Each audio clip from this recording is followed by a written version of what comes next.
delivery restaurant, and they're going ahead with their plans, but they're just focusing on the kitchen really right now to get the kitchen up and running, almost kind of like a ghost kitchen where they can, do curbside and delivery and takeout and that sort of thing. So it's interesting to see how people are approaching this.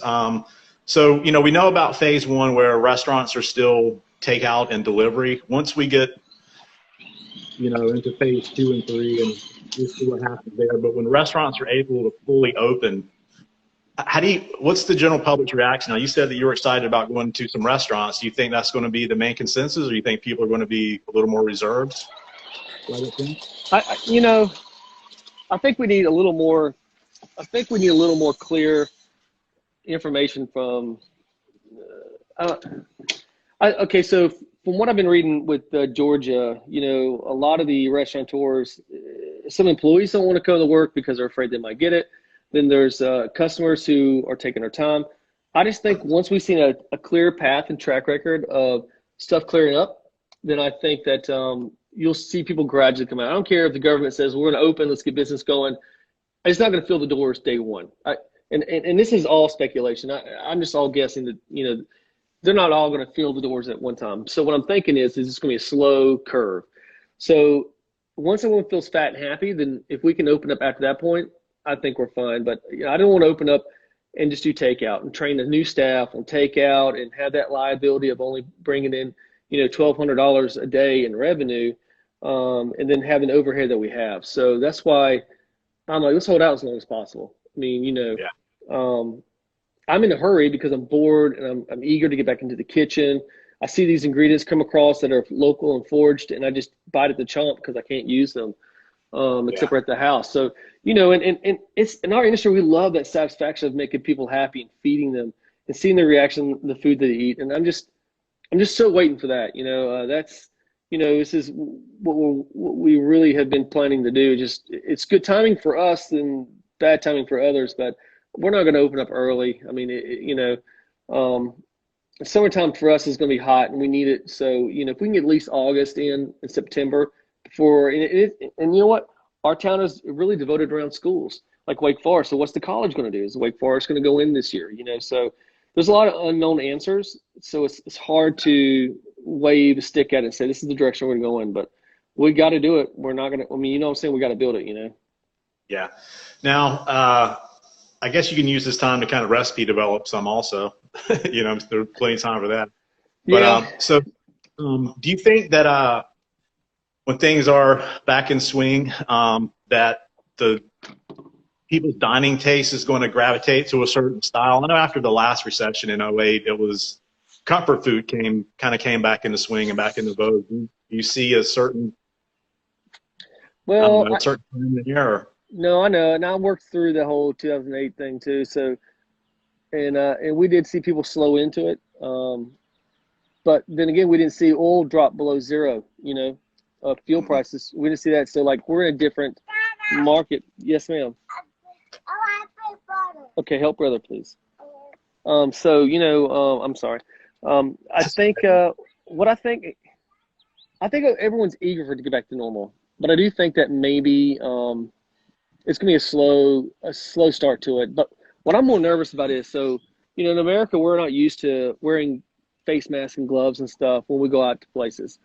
And like when I wear my mask, because I have an autoimmune disease, I have arthritis, so I have to be conscious of it. My wife works in the medical field, and the people we hang out are medical. So I've always got to be, when I go out in public, which I rarely go out because I'm always at the house with the kids, but I wear my mask, and the looks I get from people, and they're like, oh, that person must be sick, or, to me, it's like, is that our new norm? Is that what we're going to expect, is to wear these masks and gloves all the time?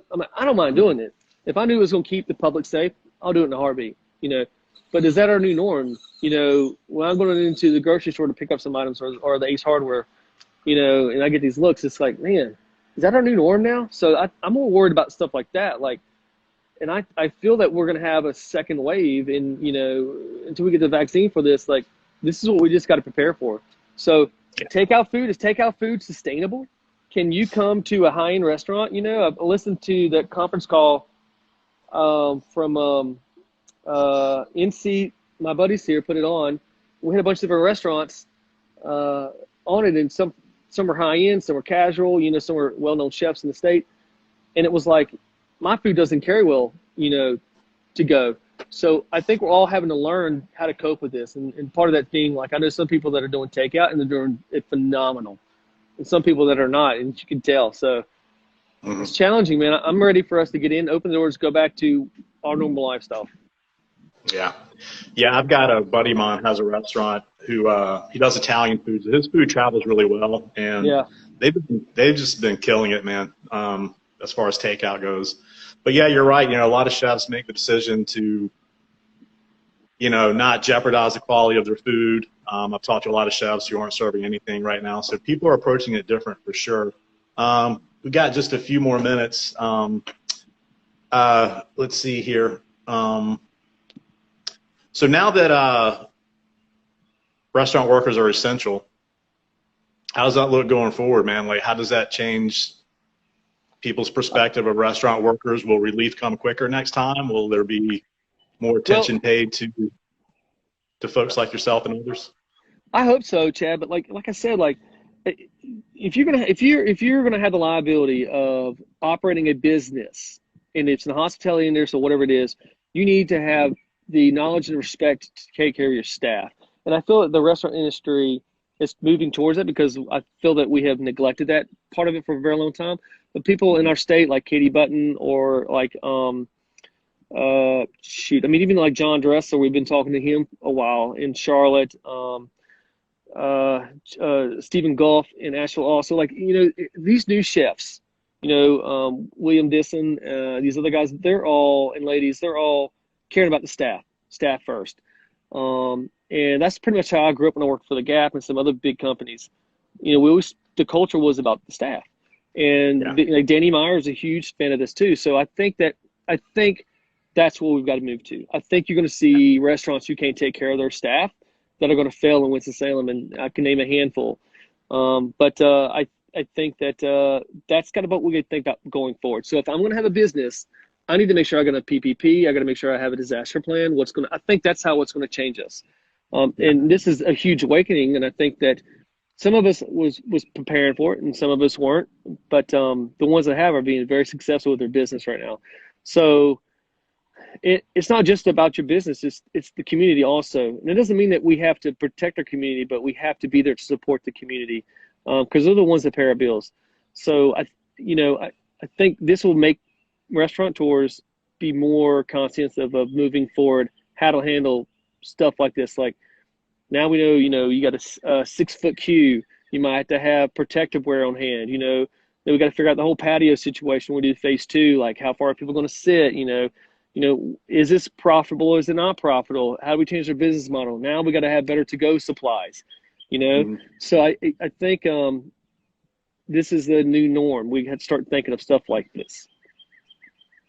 Did I answer your question? Yeah. I think, you know. No, you did, man. Thank you. Well, look, thank you for your time. Again, Chef Travis Myers, he's going to be opening up a place in Winston, hopefully in July or sometime like that. But again, thank you, sir. Chef Travis was also the NCRLA Chef of the Year in 2019 and one of our culinary ambassadors for the Department of Agriculture. We appreciate that. And thank you for coming with me to cook for the troops at Cherry Point and Lejeune that was last summer, right?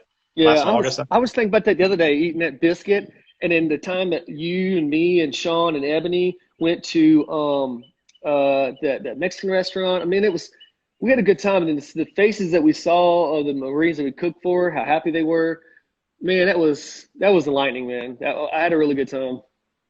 Yeah, that was a lot of fun. I think we fed about 1,100 or 1,200 Marines in 2 days. Yeah. Somewhere around in there. So that was very rewarding. So thank you for that. Thank you for everything you do. Thanks for being on the interview. And I will talk to you soon. All right, buddy. Take care. I'll see you soon, man. All right. Take care. Bye. Okay. So thank you guys for tuning in. For those of you who tuned in live, thank you. And this is going to go on the Got to BNC Instagram page. And again, sorry for the technical difficulties yesterday. We're going to get that figured out for the next interview.